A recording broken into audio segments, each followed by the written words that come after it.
हरिः ओं सुप्रभातं नमांसि। स्वस्ति सर्वेभ्यः। 26-द्विसहस्रतमे अब्दे एप्रिल् मासस्य 13 दिनाङ्कः। कलियुगाब्दः 28-100 श्रीपराभव नाम संवत्सरः। उत्तरायणं वसन्तऋतुः। चैत्रः मासः। सौरमानरीत्या मीनमासस्य 30 दिनं। कृष्णपक्षः।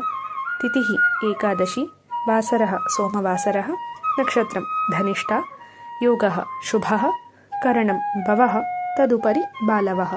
कालस्वरूपस्य भगवतो नारायणस्य परमानुग्रहेण सर्वेषाम् उद्दिष्टकार्यसिद्धिर्भवतु।